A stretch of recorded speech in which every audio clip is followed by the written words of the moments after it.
Taking a look at beautiful Bloor Street, getting in the festive mood. I think that just went up because as we rolled up the blinds this morning, we were like, oh, look at that. Beautiful. Looks beautiful. Beautiful lights. Marlene Cook is here. She is a collector of dog memorabilia and the founder of Woofstock. How are you? I'm good. Good to have you here. So Woofstock's coming up this weekend. Yeah, this weekend, Saturday and Sunday at the Direct Energy Center. Fantastic. Yeah. I know people love that. I know people that go to the event. I myself do not have a dog, but other people love going and just having the best time. But you also are a huge, how many pieces of dog memorabilia do you have? Thousands. Thousands. So you brought a couple of your favorites to show us today, and this one just scared the heck out of Chris Reyes when he came here. She literally almost jumped out of her chair. I thought it was real for a second, but that's just me. Can I yes. hold it? Very rare. Is it? It is actually one of my favorite pieces.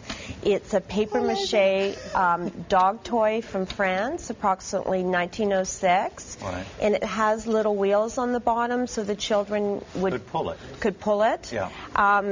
It does scare my dog, so it's on a really, really top shelf for me. But it's quite rare, and it does a head bobbing thing, so the children normally in that day would grab the leash, pull the dog on its wheels. But us collectors, we don't like the children to have played too much with them, so this is in fairly good shape for that. So it's like an original bobblehead in a way. It is a bobblehead. So it must be really hard to find something that old that's designed for children to play with in that kind of shape. Yes, it is. I think maybe it scared the other children in 1906, and maybe that's why it survived. But what's it valued at?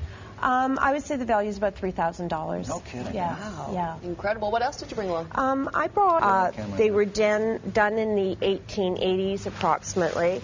And the interesting thing about them, if you can see them there, is I thought a lot of these paintings that I collected were folk art. And I thought the dogs are just kind of naively painted. Yeah. I took them to a gallery in New York, and they said the dogs actually looked different in the 1880s.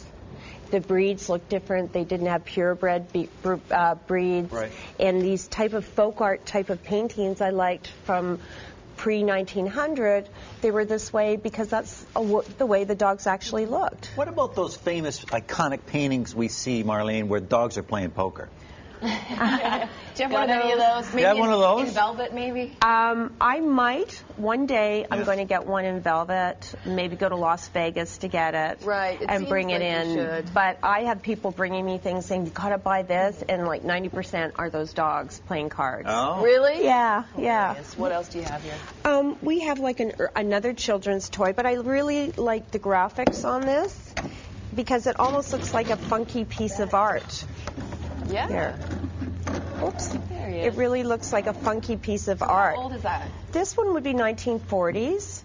And just for, I love to collect, but some things are just really cool for decoration. So I run the antique market in Toronto, and I pick up a lot of my things. And half of them are decor, and half of them are just rare, and I really love to have them. Or just really, I even collect funky postcards from the 60s.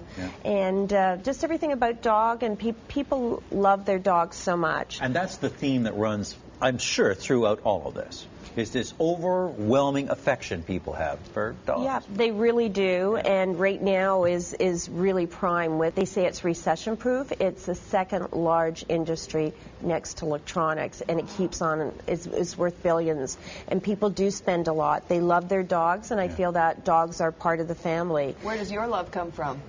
My dogs. My original one was Barkley. He lived a long life till about 2 years ago, and now I have Sydney and Addison, which keeps me going. They're Wheaton Terriers, and I do have to, a lot of the time, keep some of the rare things away. I collected vintage dogs that were stuffed with straw.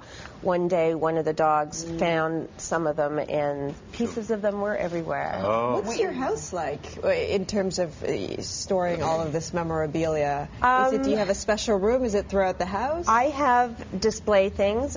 Some people, I'm not as bad as hoarders buried alive, but I don't collect plastic bags. Okay. But I do have some rooms that I don't use as much, and more and more I had a unit different things done to display. And I have a lot of larger dog paintings. I love early photography because people show how much they love their dog in the picture. So I do have a lot of items, and I'm still collecting. Thanks for bringing these along, Marlene. And again, we want to remind you that Winter Woofstock is happening this weekend, 10 till 6 at the Direct Energy Center on the CNE grounds. Highlights of the weekend include Mr. and Mrs. Canine Canada pageant, stupid dog trick contest, dog breakfast with Santa, and there will also be a feature presentation of the hero dogs of 9/11. Marlene Cook, thank you so much. Thank you. Great having you here. It's just about 10 minutes before 7 o'clock on your Friday morning. We'll be back in just a moment. So how long?